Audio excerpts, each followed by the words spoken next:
Okay, so I'm Andy Craddock. I run Birmingham Wheelchair Basketball, also Birmingham Inclusion Sports Group, and work at Queen Alexandra College, which is a specialised college for complex disabilities. We started this motivation inspiration project since the start of lockdown, and we've now done about 45 interviews. Today I welcome Owen Lamprey, who's also been involved in my interviews. He's a league practitioner from South Birmingham, works at Clifton Primary School, but also works with different primary schools around the region. And also, we, as he said before, we sit on the Sports Birmingham Disability Forum, which supports inclusion sports around the West Midlands and works with different organisations. Welcome to George Bates, Annabelle, Lindsey, and Mareike Miller. All right. Before we start, can you introduce yourself? So, George, over to you.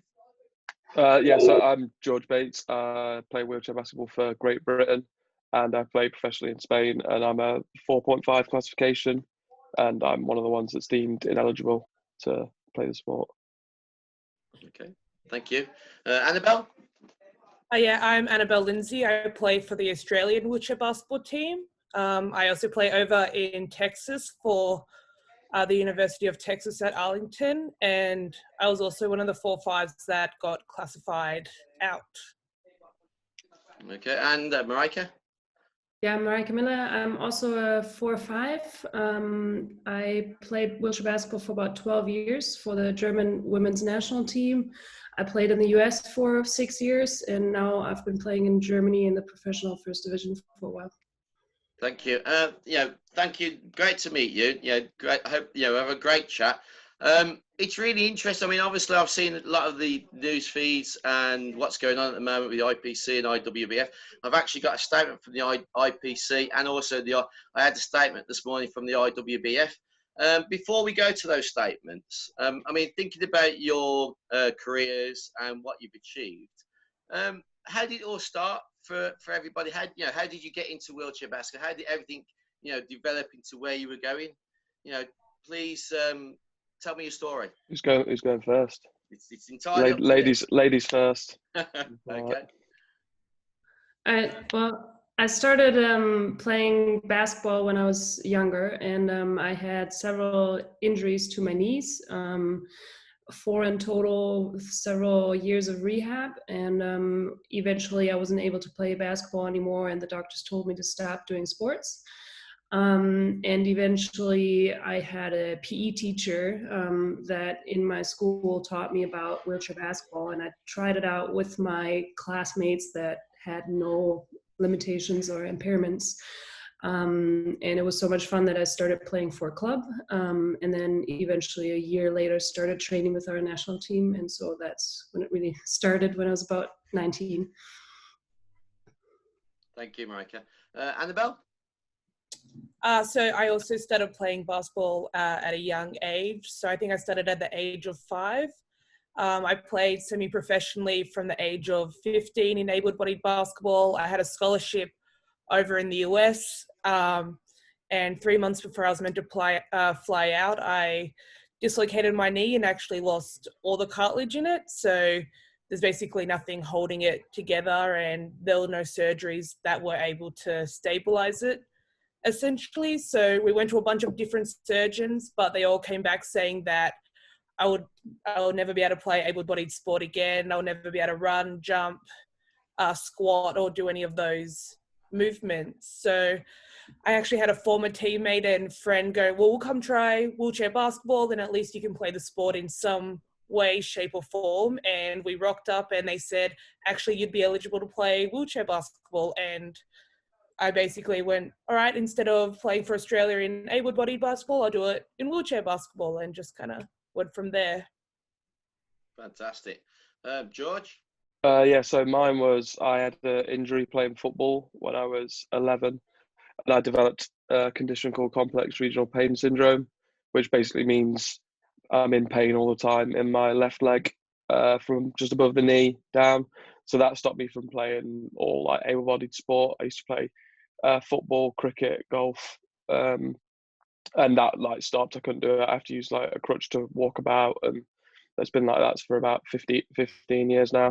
And I started playing basketball when I was about 14 or 15, because I was just sitting in my room doing nothing and getting a bit fat. So my mum had like found it and wanted to get me active again, and that's how I started. And kind of like Mareike got to about 19 after playing for a few years, and realised that I wasn't too bad at it, and got invited into sort of GB juniors and things like that. Fantastic. I mean, talking about your careers, and what's your fondest moment at this point so far? I mean, what you've done so many different achievements. What really, centerfold of what you really achieved? What's your fondest? Winning the World Championships for me in 2018. That's mine. Fantastic. And what kind of feeling was that for you? Going at the time, It was nice, but it's a weird one winning a World Championships. It was kind of good for a few days, and after that, it was like get your head back down and kind of start training again. You can't really just. It was a different feeling to what I expected it to be honest. Fantastic. What about you, Annabelle? I think it was probably captaining the Australian under-25 team, and we won a quarterfinal, which we probably shouldn't have won, and made it to the grand final. So for me, that was pretty amazing, and to get to be a captain of a national team, like that's something everyone dreams of. Mareike? I'd say I was pretty fortunate to start off joining a really good team that was in a really great position. And when I started off in 2010, we won silver at the World Championships. And over 3 years, we were so successful that in 2011, we won European Championships. And then in 2012, won gold in London. And just thought that 3 years of everything really working out from the beginning was a really, really fun experience for me. But then also one thing that I guess is hard to compare, but that was a really great experience, was being in the US and being part of the Whitewater women's program when it just got started, and being part of the team for 5 years and ending on 3 national championships in a row. So just being part of a program, developing in that way was really great too. I mean, it's really interesting, because I mean, I asked that question because obviously, what's happened now in regards to the classification. We'll get on to it. I mean, George, when you first heard the news and you had that that letter or that news come through, I mean, that must have been really devastating to you.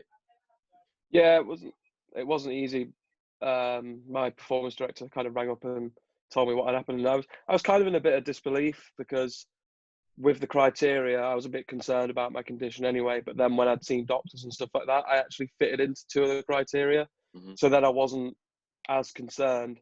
But like reading it read as in the fact that even they acknowledge that I do fit into 2 of the categories, but it doesn't count because my condition is a health condition, not an underlying health condition. It was kind of more confusion than anything that I didn't really understand. It doesn't really make much sense to me, and to a lot of people that read it or like understand it, it doesn't really make sense. So it was more confusion and probably anger that was the first 2 kind of feelings. Thank you. I mean, what about yourself, Annabelle? Yeah, I was in a similar situation to George, where like I read that at first I was kind of quite devastated and upset, and then I read the email they sent me, and then I kind of was more angry, just because it was like, yep, we acknowledge that you actually fit these 2 categories. We acknowledge that your disability causes muscle weakness, but the IPC doesn't accept your dislocations, so you can't be classified in. And so you like acknowledge that we should be classified, but are telling us that we're not. Like, yeah. Mareike, I'm curious to talk about, obviously, because you're still eligible, aren't you? And also, you're actually being proposed as the athlete spokesperson for the athletes committee. I mean, what's your role at the moment? I don't have a specific international role, but when I first heard about this situation in November, I tried to get involved with all of the Tokyo teams and reach out to everyone to make sure that we get full information, because at that time we didn't really know what's going to happen, and only until end of January this year we were able to find out that the assessment was going to happen and all of the details. So I just try to make sure that we get information before, but IWF and IPC didn't allow us to. So that didn't really get us very far. At this point, for me personally, it was a really unjust process. And I personally can't say why I was deemed eligible and others are not. And I think that for just standing alone by itself just doesn't make sense and is something that is a problem. I think just by hearing the stories, I mean, Annabelle and me are probably easy to compare. We played basketball. There was a injury of whatever sort, and then we have some sort of impairment. And to me, it sounds like the wording of the details of how a health condition is compared to the impairment and how we are put into categories, into boxes, is deciding if we should be playing wheelchair basketball or not. But it doesn't make that much, it doesn't really make sense when technically on the playing field we're in the same situation. We both have problems with our legs, which is why we can't do another sport.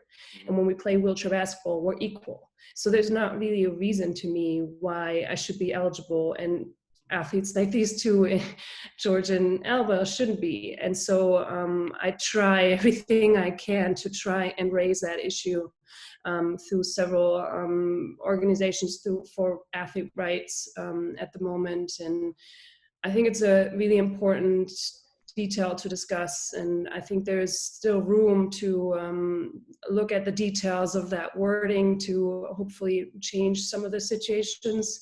But at the same time, I'm not 100% sure or confident that the IPC and IWF will really look into those details and clarify things. Thank you. I mean, I'll read you what the IPC actually sent to me, because I contacted IPC because obviously, you know, I didn't want it to be a biased interview, and also I spoke to somebody from IWBF, and they sent me a statement last hour, which was quite interesting. But this is what the IPC have come back with to me. It's Craig Spence, which is obviously he is their communications officer, and he says, bear with me, one of the most important rule books in the Paralympic movement is the IPC Athlete Classification Code, a publication that outlines rules, regulations, guidelines regarding classification and applies to all international federations that are part of the Paralympic Games programme. The Paralympic movement recognises 10 eligible impairments which are based on the activities of the International Organisation of Sport for the Disabled, the founders of the Paralympic movement. In June 2013, the IPC launched a 22-month-long consultation exercise with all Paralympic stakeholders to suggest changes or additions to the 2007 IPC code. Anyone from the National Paralympic Committee to international federations, para-athletes to sports scientists were invited to have their say on changes that would like to see what the code was. After 3 rounds of consultation, 3,750 individual pieces of feedback from nearly 100 stakeholders were received and considered before a final draft of the IPC Athlete Classification Code in International Standards for eligible impairments being one of them was produced. The 2015 IPC Athlete Classification Code and International Standards were then presented to the 2015 IPC General Assembly. The IPC membership overwhelmingly approved the documents with 76 votes in favour and just 5 against. 3 members abstained from voting. Following its approval, the 2015 Code and International Standards came into effect from January the 1st, 2017, with compliance being required by all international federations by 2018. The review of a current athlete classification code is likely to begin in 2021, which I've been told is January 2021. The earliest any changes will come into play from this review will be January 2025. The IWBF actually said to me this morning, let me find it, sorry.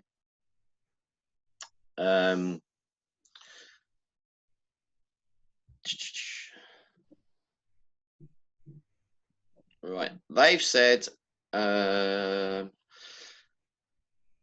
with regards to the complex regional pain syndrome and any other health conditions, obviously talking about you, George, we recognise that it's with great sadness that we have to comply with the IPC. But you know, being not having you cover 2 terms, but not having an underlying health condition, you're not eligible. And this obviously is recognised by the IPC, and obviously we have to toe the line of, in other words. They've sent me the website for the statement on that as well, but they basically said they have to, unfortunately, it's great so that we have to do this, but we have to follow the guidance of the IPC committee until it's reviewed in January. And obviously the IPC are saying that even if it starts in January, it won't come into effect to 2025. And this also means that you won't be able to compete in the Commonwealth Games as well in Birmingham. And I do find it really, ridiculous that, as a coach personally, and, I've been coaching for 20 years in disability sport, but also before that in able-bodied sport. You have a young person who wants to play a sport and be inspirational and achieve something and get to a level like the Paralympic Games or Olympics. How can you say to somebody that you're never going to be able to play because you don't meet the criteria? I mean, what do you think about those statements? If I may, Mareike. With all those numbers from the IPC, it's pretty interesting, because if you look into details, all of those, I don't recall the exact number of 1,600 comments throughout the 3 consultation rounds. You will find, especially in the 3rd consultation, a lot of comments that are specifically saying there should be no impact directly before the games. The impact, any reassessment should be done directly after the games. And so we specifically have comments in there documenting that all of those members did not want any of this impact that is being done right now. And specifically, the IPC keeps saying that the IWF should have implemented all of the changes in 2017. Well, the IPC should have controlled that they implemented these things in 2017. They shouldn't have gone in and only put on the reassessment in 2020, just before the Tokyo Games. It was their responsibility to not be only in good faith that the IWF will do it and then come out and do the reassessment right before Tokyo. They should have checked this in 2017 and 2018. And the main unjust situation for the individual athletes, coaches, and national governing bodies of the sport right now is that they had no information and no ability to plan for this situation, because any time we try to ask about this situation and even give or be given information that this might be coming up, we were told it's not. Nothing will change before Tokyo. And this, some of the organizations have this in writing. And so just that alone shows that there is problems with both organizations about handling the situation. It doesn't really solve the situation to say that it's both of their faults. But I think one of the main issues that we can see here is they point back and forth at each other for being the one that's doing it wrong. Well, in the end, there is facts to show that no matter how much which did wrong, they are both in a bad situation, and they're hurting us as athletes and our national governing bodies in changing our competition before a Paralympic Games this short before. And it's not only affecting the few individuals, it's affecting their teams, it's affecting their sponsors, it's affecting everything around the teams nationally. And it's also affecting the teams that didn't qualify, because it may be that there is teams that would have qualified with the current situation if that was really the case.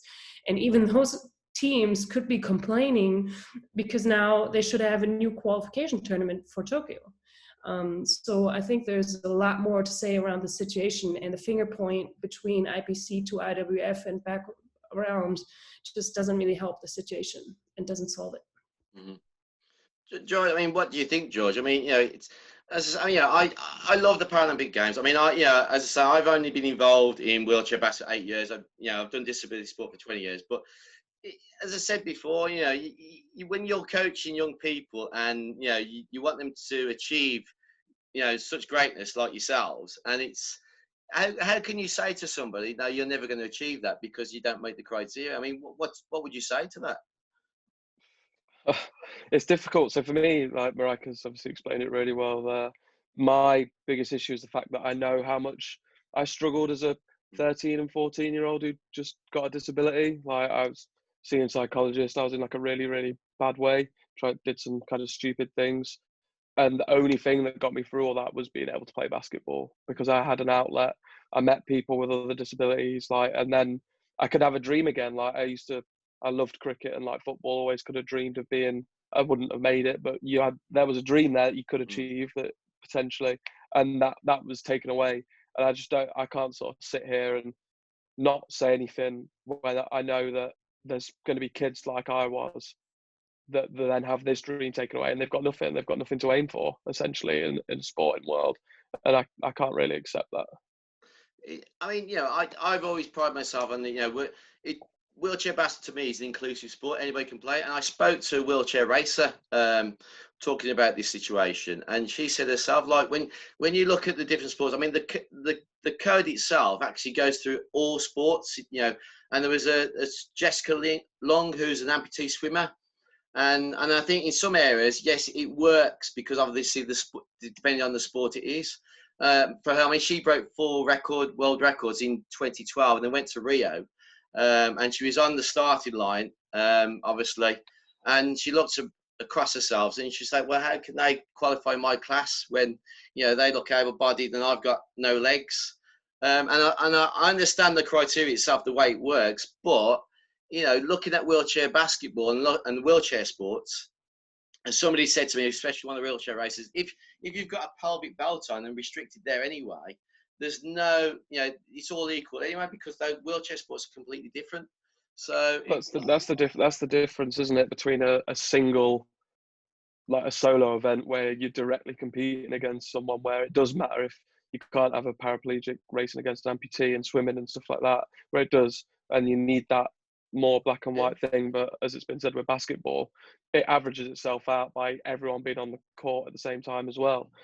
You can only realistically play one of us. If you're going to play one of us, you're going to play a 1-pointer, which does that mean now if you're starting to eradicate 4s and 4-5s, are the low pointers going to be able to play anymore, because teams are just going to run mids? So it doesn't just affect the 4.5s that are going to be out there. The more severe injuries could be affected by this as well. Absolutely. I mean, Annabelle, what do you think? I mean, I think one of my favorite parts about wheelchair basketball was that I think it's the most inclusive sport in the world. There are some leagues where we actually allow high pointers to come in, and they provide so much benefit to those leagues, especially women's, who we may not always have the numbers needed to kind of have all female teams, but these high pointers and 5-pointers, essentially able-bodied athletes, come in and I think they just make the sport, and they make us who are eligible better players by getting to go against them. So it just doesn't make sense for me to take away probably the best part of our sport, which is that essentially anyone can play and it's still equal across the board. And I think the most heartbreaking part about this situation is all the messages I've gotten from kids and parents being like, oh, my child's in a similar position, or now we worry my child won't be eligible for track. And now, there are these little kids who are already worrying about that they may not be eligible to participate in sport, of which I think sport is something that is a fundamental right, because it's, it doesn't just benefit you health-wise, physically, but also the mental health aspects of it. It has such a great benefit. And now that kids are worried that they may not have Paralympic sport, I think it's horrible. I've heard a story about, just touched on that a 10-year-old kid who plays wheelchair basketball in the UK is choosing not to have surgery that will help him in life, but could deem him as ineligible.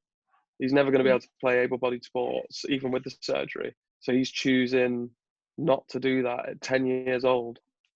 What kind of world are we living in? What is that?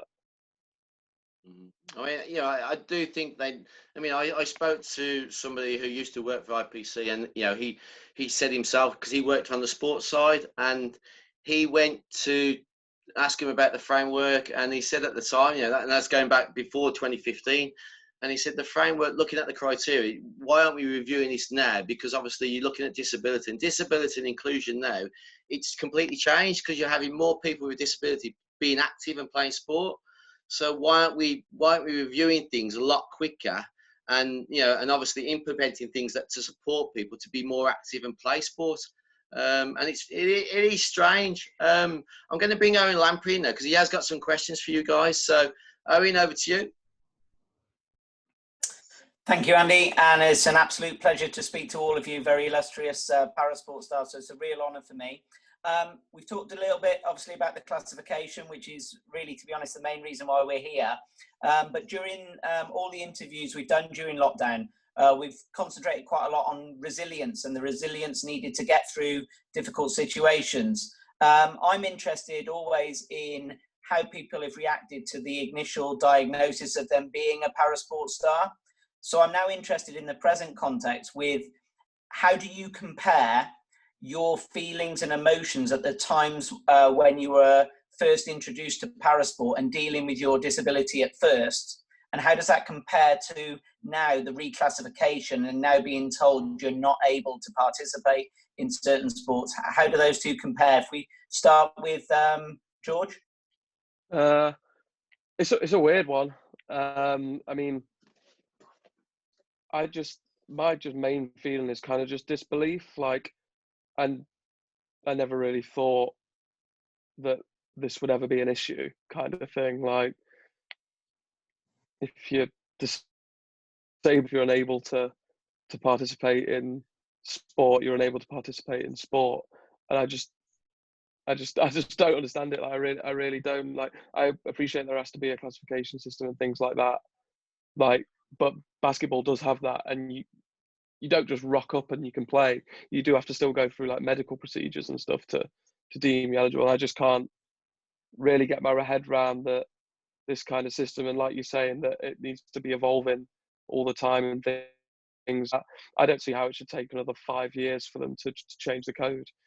If you're not asking for major reconstruction, you're asking for things to be put in to stop these things slipping through the gaps. Mm-hmm. So I mean, my overriding feeling between when you're high when you're told that you are eligible, so when you're first classified, like, you do have a goal, you can have a dream, you can achieve again after everything was taken away from you, be it from an injury or whatever, to then being told you can't really describe how it kind of feels. It's just like a kick in the teeth, really. And Annabelle, how do you compare those two feelings of, firstly, the shock of being going through accidents and an injury, and then having to take up parasport, and now being told that you might not be able to fulfill that dream in the future?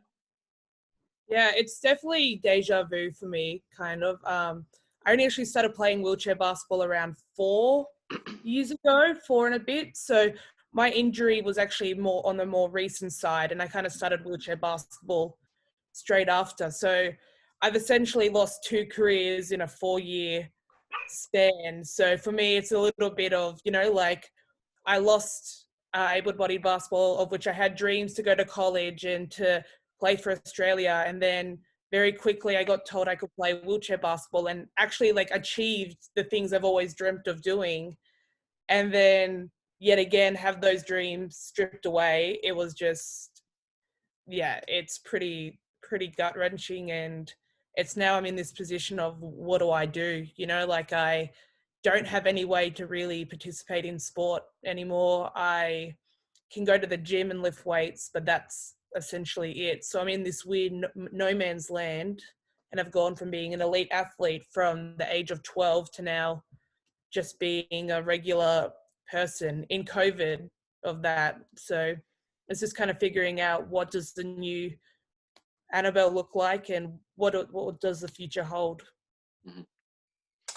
Thank you. And Mareike, you're obviously in a slightly different position, but I don't know whether you've got, obviously you're in contact with other athletes who face similar challenges. Yeah, I mean, regarding the situation of not stopping playing basketball, I had to quit sports when I was about 18, and I pretty much went through rehab for 2.5 years, re-injuring several times. And obviously a huge step and somewhat devastating when the doctors finally told me, and my parents finally were convinced that I need to stop trying. That was a huge situation for me, and I actually tried to just get into coaching, but I felt myself that it's, especially when I was only 18, it wasn't enough. Like sports every day and just being on the sidelines, it just wasn't a situation that made me feel satisfied or healthy also from the body standpoint as well. Now in this situation, obviously I can't talk about being deemed ineligible, but I was in the situation where we all were. We found out in January that we will be reassessed, and we did not have any transparent information to know, will we be deemed eligible or ineligible? So all summer long until end of July, we had to consider that we might be ineligible. And that situation on top of Corona and the COVID situation not allowing us to train, Tokyo maybe being postponed, eventually being postponed, not knowing if there'll be any training, under which conditions we can do training, and that's still going on. I mean, this whole situation has been an experience that is uncomparable to anything I've experienced before, and it's been really tough. And receiving the information that I was deemed eligible, to me is very difficult also, because I never even now got any transparent information that told me directly that I am eligible and why I'm eligible. So I still cannot understand, why should I be able to play when others are not? I got information from our National Paralympic Committee telling me that I'm on a list where I'm supposed to be deemed eligible. Maybe they just put me on the wrong list. How do I know? It's to me, this whole situation just doesn't add up, and it's still tough to grasp, and for me to even have the feeling, should I really be able to play? Because under these situations and the way I hear the stories of everyone around me, I don't understand why I should be allowed to play when others are not. And that's a really tough thought, where actually right now I'm happy that with COVID, I'm not in a situation where I need to decide, do I play tomorrow or do I not? I'm happy to some degree that at least I can put off that decision and watch what's going to happen next, and how all the processes asking for a transitional period or anything like that to give us a little bit more time to work around this situation and understand what is happening here with us are still on the table. Yeah, following up from what Mareike said too, I do think the mental health of the athletes was neglected during this whole situation. Like, not only did we have basically the fate of our careers just kind of not knowing what's happening, we had to go through this during a global pandemic, of which, like, I remember I had to send through a specific report, and I could not find a surgeon who would see me during COVID. And I think it was by the 16th surgeon we finally would actually see me, and I had a week to get that report in, and there was no consideration for the COVID-19 pandemic. And they gave us, I think it was 4 dates that we would know the results by. And so the day will come, and then you get the call being like, sorry, we don't have your results, or sorry, we don't have your results and we can't give you an answer of when you get to find out. Like, the anxiety leading up to that day, and then to be told, sorry, no answer, I think is just unacceptable. And I think a lot of athletes suffered mentally because of this situation. Thank you very much. That really gives us a good insight into the resilience needed to face these challenges. So thank you. Just trying to bring it to the future, and possibly, if you don't want to answer it in your own cases, thinking about the future of sort of para sport. And I'm interested from a young person's angle, an educational angle. What do you think this means for the future of parasport in terms of classification? I work with an 11-year-old boy who's got a condition called CMT, and at the moment he plays mainstream sport virtually all the time, particularly in basketball and also table tennis. But he's also going through the classification process for GB para table tennis at the moment, and he's often thinking, well, I'd really like to play mainstream sport, but I'm not actually quite physically able enough to do that. But at the moment, I don't really want to play para, but I will. I'll go for that. So what do you think it means about the future for parasport for those that are, in a sense, less disabled than other people? It's If we start with George. It's kind of, I think it's a step backwards. I mean, if we're being realistic, I don't think disability sport as a whole has a load of people going towards it, like drawn to it. It's not that kind of thing. So for like Annabelle's saying about in Australia and stuff like that, you need more. A lot of clubs need more people to join in. And in the UK, it's the same. A lot of it's made up by able-bodied people as well, because there just isn't enough participation in for whatever reason in that. So for you to then actively get rid of people that do have impairments or exclude people off, not just me, Annabelle and the other athletes, this is at grassroots level as well. Because if you can't get to the top, a lot of people will be like, well, what's the point in sacrificing your life for that? To get rid of them as a start is you're just taking out a whole big chunk of people that participate in disability sport. So, I mean, I know for in the UK and stuff like that, like funding wise is down to getting up grassroots participation and things like that. Like, why are certain people gonna, like, if it was me, I'd have been looking elsewhere if I was 14, 15, because I'd want to take it to as far as I could go. And if I can't compete in a Paralympics for whatever reason, I just wouldn't. I don't think I'd take it up. And there's going to be a whole host of people that are like that.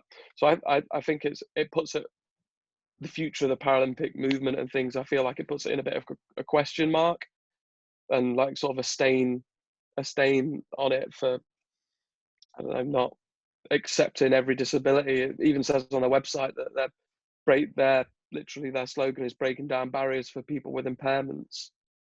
Me and Annabelle have got impairments. I'm not sure what barriers they're breaking down. Annabelle?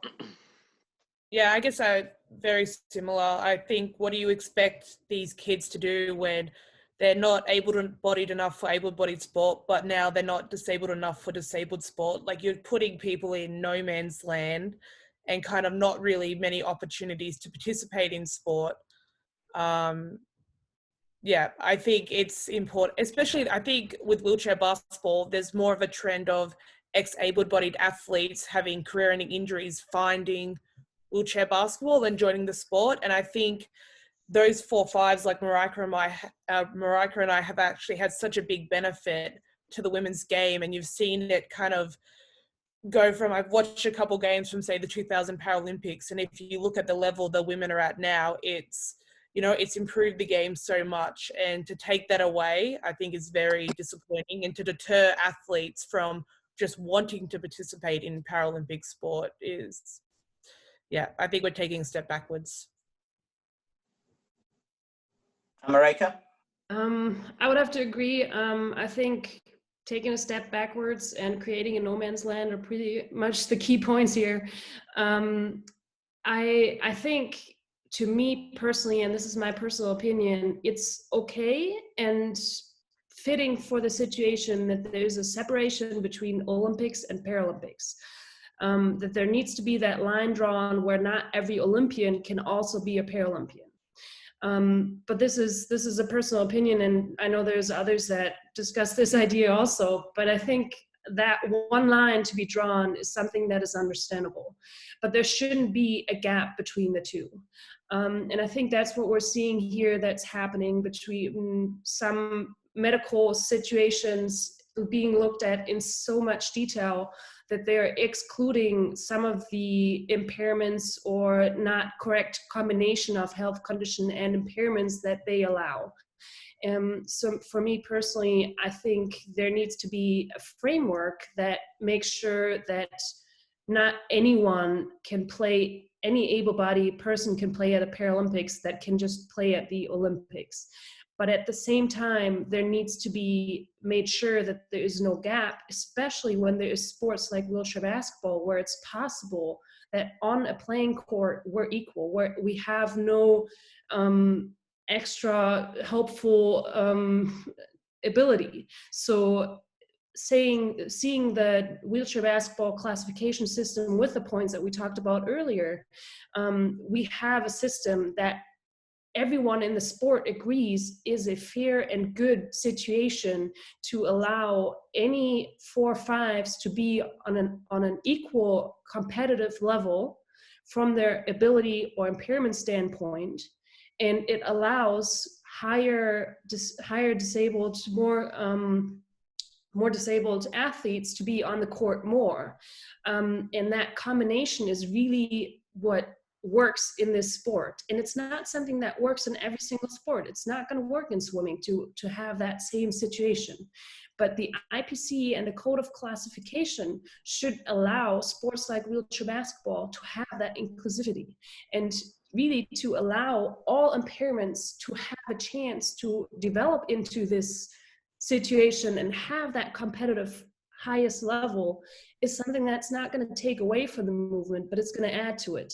And there's another situation or detail to it, because by allowing athletes like the 4-5s in wheelchair basketball to be a little bit more inclusive doesn't take away from other sports, because we have 12 athletes per team, no matter what disability they have. So it's not going to open up spots for other sports if the 12 athletes are differently impaired. So I think giving a sport like wheelchair basketball the platform and the framework to be more inclusive just adds to the movement and does not take away from other sports or anything around it. And that's really one of the reasons why there should be a better situation to have that framework and then work specifically in the sports with the details. Thank you very much. And, hopefully from my perspective, one or more of you are involved in that future discussion on classification and the future of parasport. I think that'd be really valuable. Andy, I've got time for a couple more. Of course, yeah, of course.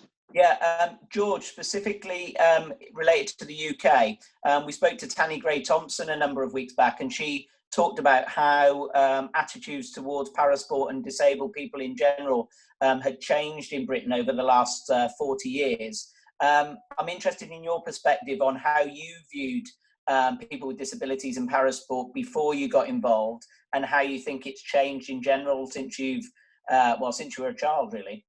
Yeah, so I never really watched any disabled sports or anything like that when I was a kid.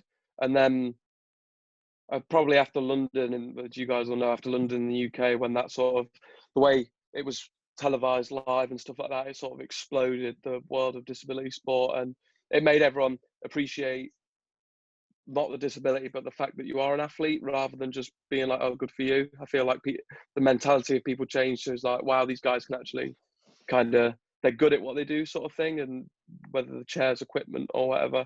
I mean, in day-to-day life, I think attitude to disabilities got better, but I'd say that's only for obvious disabilities. I mean, I can literally count no end of times I've been like verbally abused just in the street for parking disabled bay. I'm fully disabled, I got a badge, like being just yelled like obscenities at me and like harassed. So I'd say that the side of invisible, even though I walk with a crutch, like I'd say that side of things isn't that much better. I mean, literally last week I was in a car park in Tesco's and someone was just berating me for like no reason.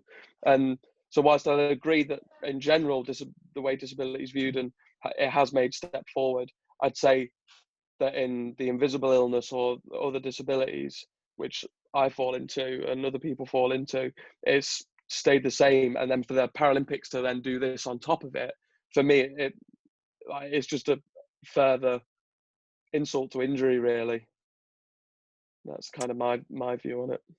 Thanks, George. And just coming to Annabelle and Mareike, you've played wheelchair basketball around the world and in different settings. What have you found a difference in the attitude towards disabilities and parasport in different areas of the world? Annabelle first.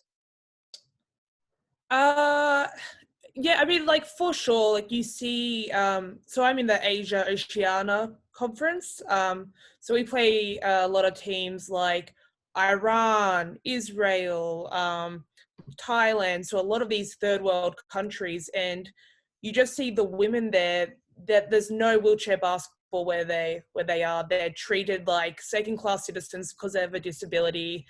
The wheelchairs that they use are basically like worse than hospital chairs. Like they're horrible. So you see kind of those environments where these guys are just so happy to be at a championship and to get to experience other people with disabilities. And then you go to the US, where there is so much more money. They've got like over like hundreds of teams. Like I've never seen that many teams of wheelchair basketball before. It's amazing. And so you compare it that way, there's huge disparities between countries about wheelchair basketball and their view on disability.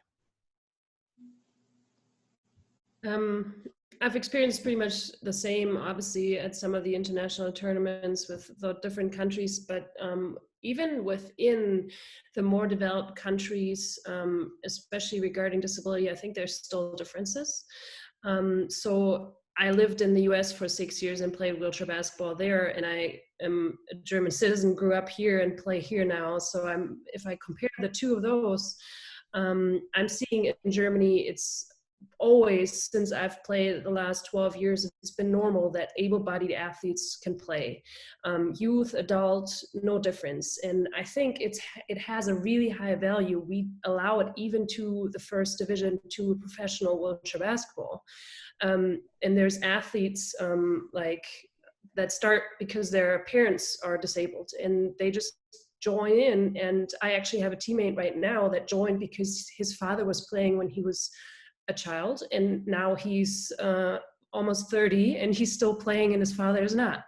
And he's playing in the first division in our professional league and really helping us, having numbers, having a good team, having a high level team, just to really strengthen the league overall.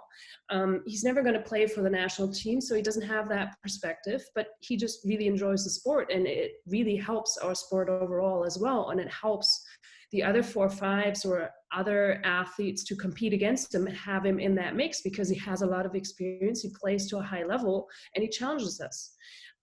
So there's that aspect, and actually that's something that's in the US, it's being highly discussed, and it's a big issue that there's several or many that believe that should be allowed. There's been some efforts in the collegiate league to allow able-bodied players, but for the most part in all divisions, it's not allowed.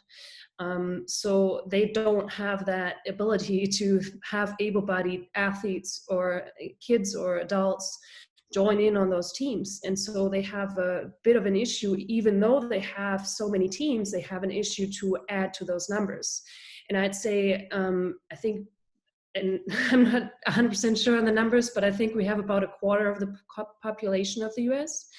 And I think we have just as many teams.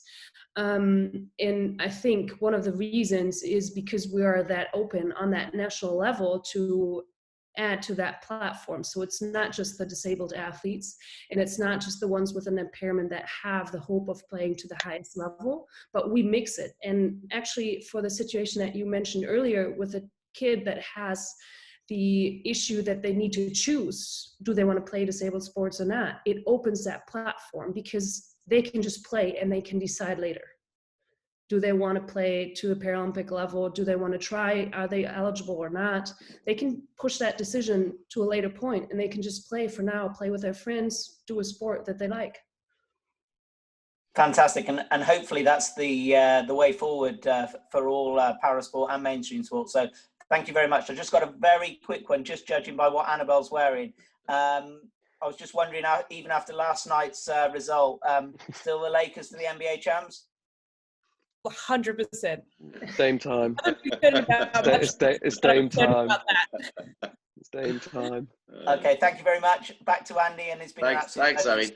Zoe. Guys, we're going to start to wrap up now. So we've got 2 questions left, and we talk about lockdown and people being struggling at this time. A lot of our interviews have talked about what would your message be to the NHS or the medical staff or key workers who are on the front line, but also people struggling at home who have been in lockdown, have had to shield or have struggled with anxiety and mental health, and and the amount of issues, and I can just imagine that what's going on with you guys as well. So what would your message be to people at home and all the medical staff who've done a great job and all the key workers at this time during the pandemic. We'll start with you, George.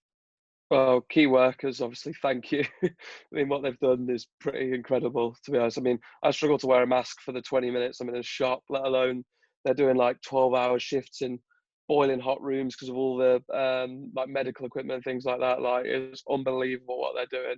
And I mean, I know in the UK there's the big debate about pay and stuff like that, but they've fully earned pay rises, and the way that they've put themselves on the front line to fight all this sort of stuff. So it's just a thank you to them, really. And then for people that are struggling, I think you just got to talk. Like, it's so difficult if you're being forced to isolate anyway to then not speak about how you're feeling to anyone. It just compounds it. So I think you've just got to reach out to any family or friends, and it's sort of on the family and friends as well. If you know someone's shielding or isolating, you've got to reach out from your end and speak to them. Because I mean, it's like for some people, like my grandma as well, it's like being in solitary confinement. She's been stuck inside for like 5 months, not allowed to leave, not allowed to see anyone. And I think everyone has a responsibility to check on each other. I feel it's not just the person that's isolating. So Thanks, George. Annabelle?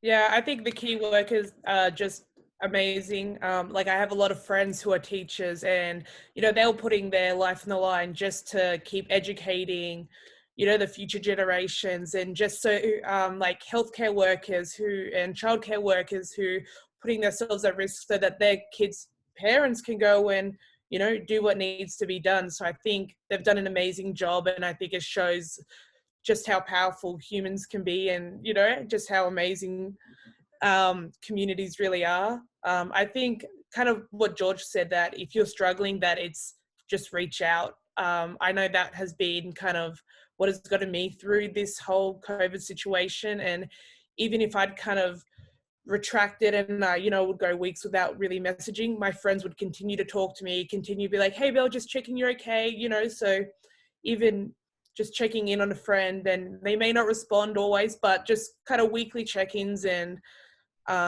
if you have a problem, just talking about it. I hear like a good wine call is always fun over Skype, and just little things like that. Or like, I watched The Bachelor over Skype the other day with a friend, and just little things like that to get you through. Thanks, Annabelle. And Mareike? I agree. I am very thankful for the key workers in this situation. I'm really grateful to be in a good in a country where we have a really good health and social system. And but it wouldn't work without the people that are putting the work into it. I don't think there could be enough benefits for them, and financially and everything. And I think there's a lot of hard work being done right now. And I'm really thankful that there's people that are really doing that. As for the situation, trying to handle the isolation, I also agree. I think the most important thing is to communicate. Try and call your family, your friends, reach out, be in touch, because being at home or being more inside doesn't mean you can't communicate with others. And I think anyone that does that is going to feel that they're not alone. And even though we might not physically see each other much, being in touch and communicating really will help feel different about the situation. And maybe just one other thing is try and find something that you enjoy, that you have fun doing. If it's doing a puzzle, go do puzzles and order a bunch of them. Or if it's watching The Bachelor, watch The Bachelor. So anything, really, just try and look into different hobbies, research a little online what you could do at home. There's been so many great creative ideas of what you can do. I think there's something out there for everyone, just to continue having fun. Thank you. And our final question, we always finish with this question, is if you could think of a quote to support motivation and inspiration, what would your quote be and why? So we'll start with you, George. Oh God, you put me on the spot there. Has anyone got one already in the head that they can think of one while I try and think of one? Annabelle? I guess mine, so I actually, when I did my initial end of able-bodied career Facebook post, said when one door closes, another one opens. And that happened with wheelchair basketball. And I hope that it will happen again now that if wheelchair basketball doesn't work out for me. So I think it's knowing that even when once situation ends, you know, there's always something else, and you know, like, you will be okay. You will find your new thing. Okay, thank you. And Mareike? Yeah, actually something that's accompanied me for a while is just a little quote saying it's the greatest pleasure to do what others say you cannot do. I think it's also something very fitting in this situation, because there's so much thoughts and on what others can do, or you know, how disabled they are, if their impairment prohibits how much they can do. And I think it's best that you prove to yourself that you can do more than what others say. Thank you. I And don't know George? why I struggled. I've got one tattooed on me. I've just realised. It's written on my ribs. The journey of 1,000 miles starts with a single step. So for me, it was more from when I had my injury and got my disability, that kind of road looks bleak, but no matter how long the journey is, you've got to take a step. And for this situation, same as what Mareike said, it kind of is very fitted. It could be a long journey, but you've just got to get started. Guys, it's a pleasure to talk to you. Thank you so much for doing the interview. Hopefully, you know, you'll have more contact with the IPC and IWF, and things will, you know, sort itself out, and we'll you know, you're back at the Paralympics, etc. I hope it does. You know, we'll share this on social media, and it'll go through all our platforms, and hopefully we'll get some impact on that. And I hope it goes to support, you know, you getting back and reinstated and getting your eligibility back. Pleasure to talk to you. Take care. Stay safe. And hopefully we'll see you again and re-chat soon. All right. Nice to meet you all. Take care. Thank you. Mike, Thank you.